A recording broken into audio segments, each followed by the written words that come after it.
Everyone makes mistakes.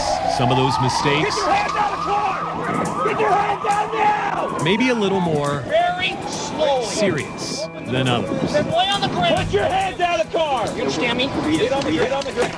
And the man you see here hitting the pavement, copped, and eventually What are you tripping on? I'm not tripping on none of that problem. Yeah, no, I'm not. pleading his case to troopers who believe him to be the same guy that just a few days earlier Copy 500 North 100 Houston. was behind the wheel of this truck, reported stolen, and doing a pretty good job outrunning police in Tooele, a chase that began When he put his lights and siren on, the truck took off. because of one witness. It was hard to tell. We didn't know what was going on either. This witness, outside a Tooele convenience store.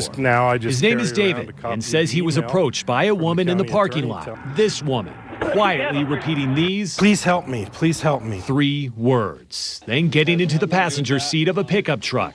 So David got on the phone, 911, what is the address of the emergency? not even sure what the emergency was. She's in the passenger side just crying. We don't know what's going on. Surveillance video shows the driver of the truck, this guy, inside the Maverick, throwing down some loose change on a frozen treat. And within moments, he would make his way to the door. Some person in the driver's seat's not there? Right. Okay. Oh, he is now, and they're backing out. They're leaving the parking lot. And for David, that was it. He did not witness a dangerous police chase. He did not witness the high-speed trooper chase. And he did not witness the guns pulled, the suspect arrested, and the woman safely with police.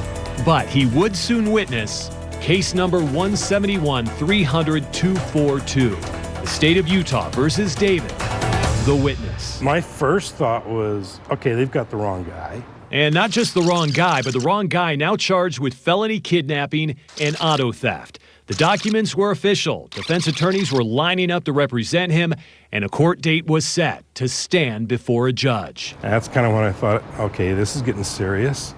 All right, now before we go any further here, let's pop up these pictures because it should be noted, other than a little gray in the beards, there are very few similarities between David and the actual suspect, Dustin Vincent. Now, David is 13 years older. Dustin has scars. David has glasses.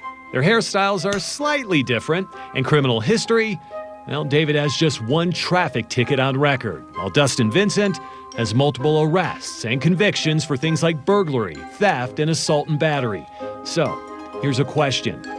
How in the world did the two get confused? So I called the Tooele County Attorney's office and talked to Wayne Freestone. Court records show Mr. Freestone as the county attorney who filed the charges. And he assured me that I was not the one that was being charged, that I was only going to be a witness.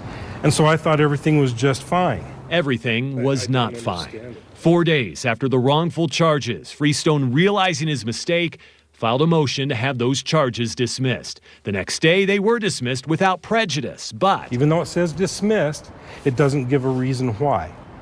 And so anybody reading this, their first assumption is going to be, oh, he got off on a technicality, or they've made a deal. And he's right. Just go online to the Utah courts and you can see thousands of people charged with a crime and dismissed of that crime. No convictions, but the record does not go away. Has charges filed against him for kidnapping and theft of a vehicle as well. The Tooele County Attorney's Office says historically they cannot remember ever charging the wrong guy in a case, let alone charging the wrong guy with such a serious list of crimes. So the KSL investigators caught up with Wayne Freestone outside of court. Hey, I wanted to see if you could talk to me about the situation. Hoping to better understand what exactly went wrong. If you could walk me through how something like that happens. No, I have no comment. None at all? No. How come? Because that's what my boss tells me how we need to handle this. So. Okay. Would you like to comment and he's just not letting you? Nope. You don't have anything to say about it at all? Nope. One-time mistake? No comment. Okay. So I'm getting nothing from you? No comment. Now, the one comment we did get was a quote from his boss saying he is not going to get beat up over a simple clerical error. We're surprised and we're a little bit concerned. Jeffrey Fataz with the Utah State Courts and says charging someone by mistake is a serious issue. And here's why. Once charges are filed, that information is then shared with the State Bureau of Criminal Identification, which means if you are applying for a job, looking to rent a home, borrow money, foster or adopt a child, or buy a gun. They often go through BCI to get a better sense of who you are. Even if you're not convicted, the initial charges remain on your record. There are real consequences to somebody being charged, so to have this information filed against a wrong individual is a serious thing. We do take it seriously. All right, so here's the good news. 2 weeks after the so-called clerical error, and the only mark on David's record now is that $107 speeding ticket from 11 years ago. Case number 171-300-242 does not exist. He is no longer charged with stealing a truck, no longer charged for running from cops, and no longer charged for kidnapping a woman. But here's something you should know about legal documents. Even after the charges were erased, I'd like to think it's cleared up, but I don't believe it. It appears the sheriff's office did not get the memo.